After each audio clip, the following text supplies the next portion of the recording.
జై గురుదత్త శ్రీ గురుదత్త. త్వమస్మిన్ కార్యనిర్యోగే ప్రమాణం హరిసత్తమ హనుమన్ యత్నమాస్థాయ దుఃఖక్షయకరో భవ. అంజనానందనం వీరం జానకీ శోకనాశనం కపీశమక్షహంతారం వందే లంకా భయంకరం. జై బలో పవనసుత హనుమాన్ కీ జై.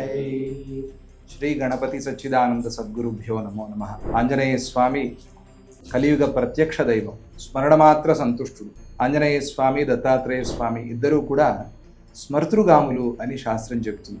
స్మరణ, ఆంజనేయ స్వామిని ఎంత స్మరిస్తే ఆయన అంత సంతోషిస్తారు. పూజ్య గురుదేవులు దత్తాజీ స్వామిజీ వారు హనుమాన్ చాలీసా అఖండ పారాయణ కోట్ల సార్లు పారాయణ చేయించారు. మొన్న మధ్య శివరాత్రి క్రితం రోజు మైసూరులో 70,000 మంది చేరి హనుమాన్ చాలీసా పారాయణ చేసుకున్నారు.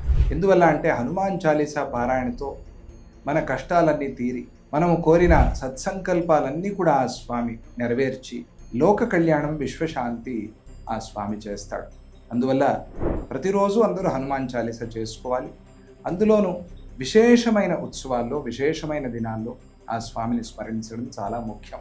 కనుక ఆంజనేయ స్వామి ప్రసన్నత కోసం, శ్రీరాముల వారి అనుగ్రహం కోసం చాలా విశేషంగా తిరుపతి అవధాని గారు వారి ఆధ్వర్యంలో, సుమన్ టీవీ వారి ఆధ్వర్యంలో 12వ తారీఖు లలిత కళాతోరణం భాగ్యనగరం హైదరాబాద్లో విశేషంగా నక్షత్రపూర్వక హనుమాన్ చాలీసా పారాయణం చేస్తున్నారు. 27 నక్షత్రాలు, అలాగే 28వ అభిజిన్ నక్షత్రం. ఈ అన్ని నక్షత్రాలు వారు కూడా ఆరోగ్యంగా, ఆనందంగా, సంతోషంగా ఉండాలి అనేటువంటి సంకల్పంతో 27 సార్లు, ప్రత్యేకంగా 28వ సారి హనుమాన్ చాలీసా పారాయణ సంకల్పం చేశారు. మీరందరూ కూడా భక్తులు వెళ్ళి అక్కడ ఆంజనేయ స్వామి కృప కోసం, శ్రీరాముల వారి అనుగ్రహం కోసం, గురు కృప కోసం హనుమాన్ చాలీసా పారాయణలో పాల్గొని హనుమాన్ చాలీసా పారాయణ చేసి ఆంజనేయ స్వామి కృపకి పాత్రులు కండి. ఇటువంటి కార్యక్రమాలు జరుగుతూ ఉంటే ఇది కేవలం మన స్వార్థం కోసం మాత్రమే కాదు, ఇది ధర్మం కోసం.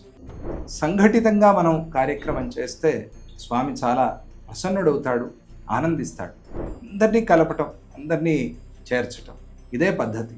కనుక అందరూ ఆ రోజు అక్కడ చేరి 12వ తారీఖు హనుమత్ జయంతి రోజు సాయంత్రం 5 గంటలకి ప్రారంభమై 8:30 వరకు కార్యక్రమం చేస్తున్నారు.